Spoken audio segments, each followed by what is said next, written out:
Mari saudara-saudari yang terkasih di dalam Tuhan Yesus Kristus, selamat berjumpa kembali di dalam renungan pagi hari ini.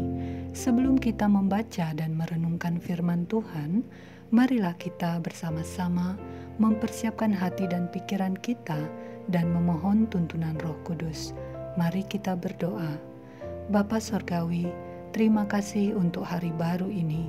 Kami ingin memulainya untuk bersyukur kepadamu dan mau mengenalmu lebih dalam lagi melalui pembacaan firman pagi ini. Mohon tuntunlah kami. Kami juga datang membawakan segala penyesalan kami atas dosa pelanggaran kami. Ampunilah kami, sucikanlah kami, agar kami dapat menerima berkat firman-Mu. Inilah doa permohonan kami Bapa, dalam nama Yesus kami berdoa. Amin. Saudara-saudari yang dikasihi Tuhan, renungan firman Tuhan pada pagi hari ini terambil dari 2 Samuel 5 ayat 4-5. Saya akan membacakannya untuk kita.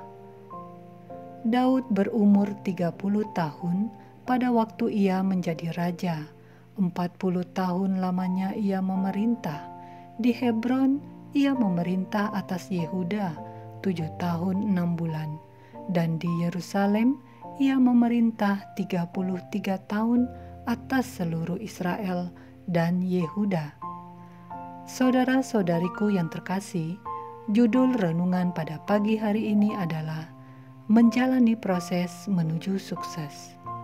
Saudara-saudari yang dikasihi Tuhan, bila kita sejenak memperhatikan perkembangan teknologi dalam kehidupan manusia, mulai dari penggunaan serpihan batu tajam sebagai pisau sampai penemuan telepon genggam. Semua membutuhkan waktu dan proses panjang. Dari rasa ingin tahu para ilmuwan, berbagai penelitian dan percobaan dilakukan hingga ada banyak penemuan yang berharga menunjang kehidupan manusia. Bahkan penemuan-penemuan itu memberi kemudahan untuk kita mendapatkan sesuatu secara instan, seperti mendapatkan daging dan telur ayam. Tidak perlu lagi menunggu lama untuk mendapatkannya.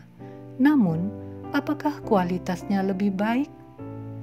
Saudara-saudari yang dikasihi Tuhan, menilik kehidupan Daud, ia tidak serta-merta menjadi seorang raja. Pada usia 30 tahun, baru ia diangkat menjadi raja. Ada sebuah proses yang dilewatinya dalam rentang waktu yang tidak sebentar.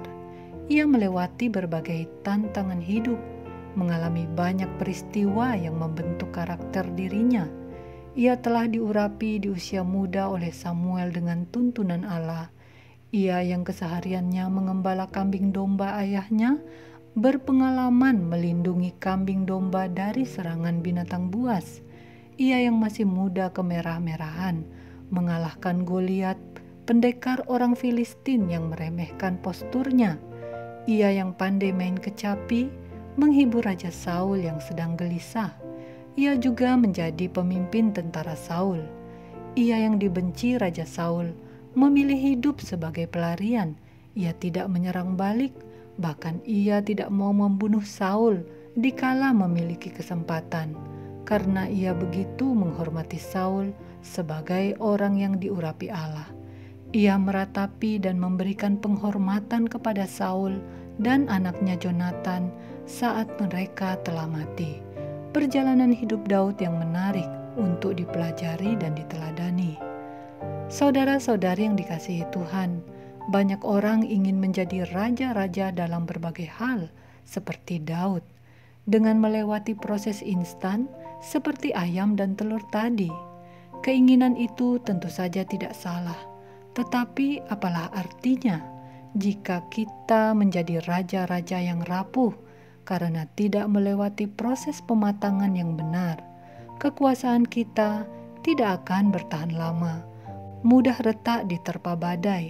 Bahkan dalam waktu singkat kekuasaan tersebut, kita hanya akan mengecewakan banyak orang.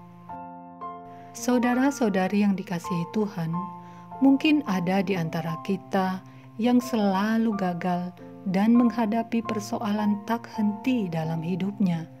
belum juga sukses di dalam pekerjaan, juga di dalam pelayanan. Ingatlah bahwa Tuhan tidak tinggal diam.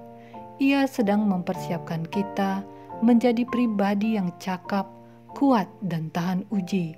Kita sedang masuk di dalam proses pembentukan oleh-Nya.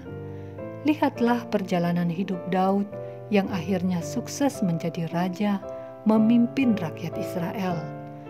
Lihatlah juga Rasul Paulus yang sukses dalam pelayanan, memberitakan Injil yang kita nikmati sampai saat ini dengan harus mengalami penderitaan yang terungkap pada 2 Korintus 11 ayat 24-27. Bahkan Rasul Paulus berkata pada ayat 30, "Jika aku harus bermegah, maka aku akan bermegah atas kelemahanku."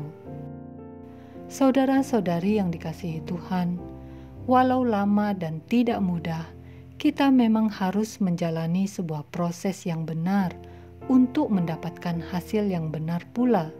Saudaraku, mari kita menghargai dan mensyukuri setiap jengkal jalan proses menuju sukses ini. Demikianlah renungan pada pagi hari ini. Tuhan memberkati. Kita akan menutup renungan dalam doa. Tetapi jika saudara ingin didoakan secara khusus, hubungi email kami. Kerinduan kami agar channel ini menjadi berkat bagi banyak orang. Mari kita berdoa. Terima kasih untuk firman yang baru kami dengarkan Bapa. Kembali kami diingatkan untuk bersedia menjalani proses yang telah disediakan bagi kami, agar kami bisa menjadi pribadi yang cakap, kuat, dan tahan uji, agar kami sukses di dalam pekerjaan dan pelayanan kami. Di dalam penyertaan-Mu, kami akan mampu melaksanakannya, karena hanya Engkaulah sumber kekuatan kami. Terima kasih Bapa. Kami juga memohon curahkanlah berkat-Mu untuk kami yang mendengarkan firman-Mu ini. Kami yang sedang berhadapan dengan pergumulan, biarlah kami dapat menerimanya, memandangnya sebagai suatu proses, dan akhirnya kami keluar sebagai pemenang. Selanjutnya, kami akan segera mengerjakan tanggung jawab kami hari ini. Kami percayakan hidup ini ke dalam tangan pengasihan-Mu. Jadilah kehendak-Mu semata. Di dalam nama Tuhan Yesus Kristus, kami datang menyembah, bersyukur, dan berdoa. Amin. Saudara-saudari, mulailah harimu. Kiranya kasih dan anugerah Tuhan senantiasa melimpah di dalam kehidupanmu. Muliakanlah Tuhan di dalam setiap aktivitasmu, dan jadilah saksi hidup bagi firman-Nya. Roh Kudus menyertai kita semua. Sampai berjumpa kembali di renungan berikutnya. Tuhan Yesus memberkati.